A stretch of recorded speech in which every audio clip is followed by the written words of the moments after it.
name is Kim Meacham. I'm a 63-year-old lifelong resident of Clarity. I'm sorry to say I'm the product of environmental rape. Where we are right now is land that was part of a coke works. Coke is used as one of the ingredients for steel making. Now, coke production is the dirtiest industry that there is because of the nature of how bad the impurities are in coal. Some of it is heavy metals like mercury and arsenic. Some of it is particulates. Some of it is organic compounds that get released and form hazardous air pollutants. Breathing these cancerous particles and gases.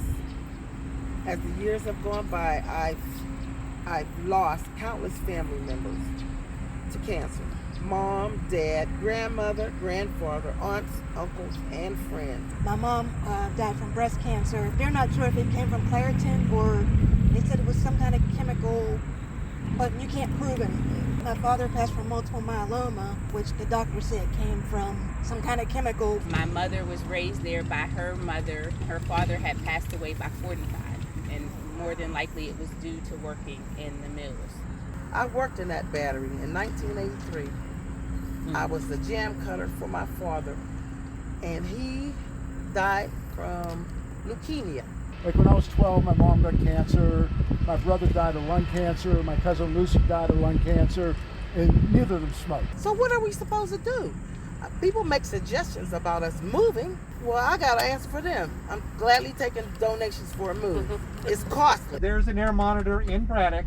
The air quality where we are right now is worse than 95% of the entire country. And where we're headed, in Claritin, the air quality is worse than 97%. Nobody wants to live next to that sound going 24/7 and the pollutants in the mill. The reason why a lot of the workers don't live here is because they don't want to put them at health risk by living here and working here. So more than likely, most of our union workers aren't even residents of the community. And they tear down our homes, take our land, and do what they want with it. And most of it is sharing rights and privileges with their friends. When you tell this story to other people, they're like, I can't believe this is happening. When they built this plant in the 1950s, they knocked down all the homes. They just showed up with a wrecking ball and started knocking them down. My dad's family had to flee when they were knocking it down next door, like literally like throwing stuff in pillowcases. We had family land here before the mills came, and they took the family land. That we went and we asked for a right to know form. They never responded to that. And then I found out that they were supposed to let us know within 5 days that they received that. We never heard nothing. In the meantime, it was sold in sheriff's sale. Also, there was property that my parents owned, and they tore the house down. So it seems to me like our rights have been violated in more areas than just the air and the mill. They're taking people's properties. That systematic racism is also seen in other places in our lives, like in our healthcare, transportation, food, access. I mean, they've had hundreds of years to do this, and still yet they're not complying.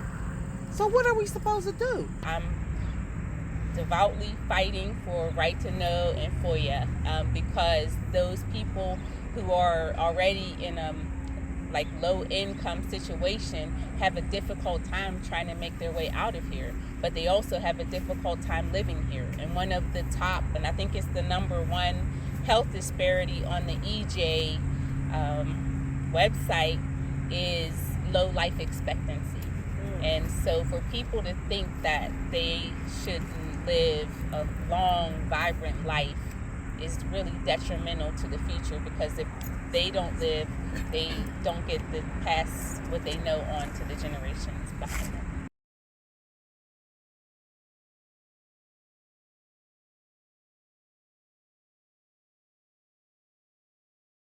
This is in 2004. This is at the start of the Marcellus drilling. And we had one well drilled in Mount Pleasant Township, which is my area. And the rest of the county is nice and green and plush. And then in 2022, so now this is what we look like. Wow. So we are completely inundated. The county is riddled with the industry from well pad to processing to product. It's a spider web of pipelines that connect well to all the processing. So in the midstream section, we have processing at well pads, meaning compressing, separating, and then into pipelines, pigging, launching and receiving, to further processing down the road to compressor stations, and then on to the Houston plant. Everything in our county feeds to the Houston plant, which separates further. Cryogenation or cryogenic processing happens there, as well as fractionation. And that's the critical part of it, because then it is separated into its products, which will go to the Mariner East, Mariner West, Falcon pipeline. The Falcon pipeline is the one that is taking the ethane product to the shell cracker plant. So everything that's going on is for a product, and it's a big section of it is ultimately to make plastics, something we don't need more of. Initially, when they first started drilling in our community, they told us it would just be trucked, and it's not a nuisance or anything. And slowly the compressing happened at the well pad. So something that we originally thought was just going to be a hole in the ground, a well, now became an industrial process right there by the hole, by our homes. So originally, when landmen came to our community, they started off by going to large landowners, big farms, and they wanted to scoop up all of them with leases. They came to us and they said, you can make money, you don't have to do a thing. We're just going to put a little well in, it's not invasive, and it's using chemicals that are found underneath your sink. These are the words they told us. Last month, researchers from Yale University reported that women who are pregnant, who live within 2 kilometers of unconventional gas well, their babies have 2 to 3 times the risk of developing acute lymphoblastic leukemia compared with kids who aren't born in the gas lands. The barns are replaced with compressor stations. The silos are condensate tanks. The fences are pipelines. The pigs aren't real anymore, but they vent and they flare. This is the change that our community has seen. It's no longer a rural farming community, and Washington County was very big on farming, and now we have become a massively industrial county for this industry, which isn't helping our county economically and not our health. It's not helping the state, and it's not helping the globe. Like, we really are not helping climate change. And it was in Washington County, I think Mariana, and I said about the petrochemical hub, and everybody kind of just rolled their eyes like, who cares? And I said, well, you know that we have to feed it. And they were like, what? And I said, well, where do you think it takes 1,000 additional wells to feed that petrochemical hub? And I said, where do you think that's coming from? And they were like, and I said, right here. So there'll be 1,000 more wells in your county to feed that. And then they got it.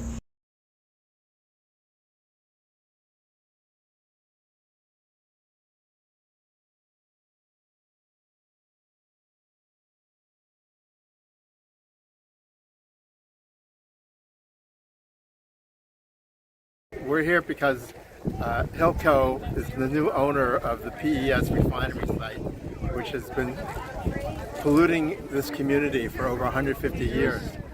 This site used to be the largest oil refinery on the East Coast. Pennsylvania Energy Solutions. The billionaires who put these tanks here came to the community with AK-47s, and they came in the community and said, boom, you got lung cancer. They said, boom, you got throat cancer.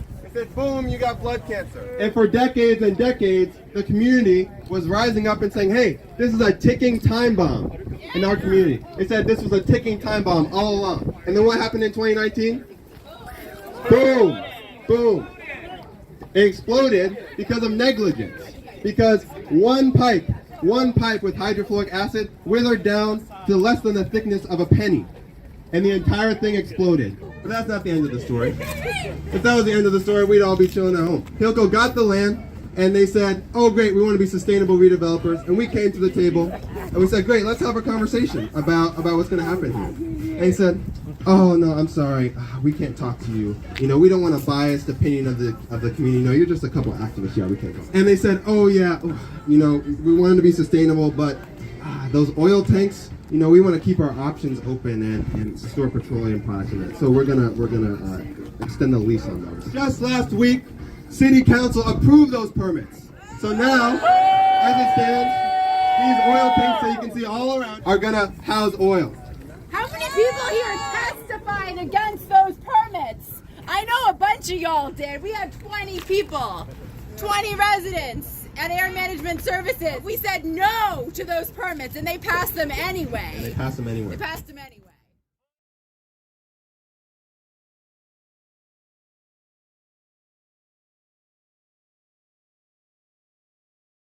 I am Zelene Mayfield. I'm from Chester, PA.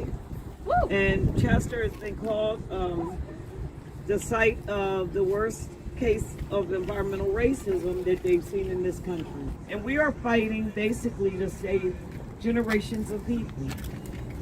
Generations of people have been destroyed.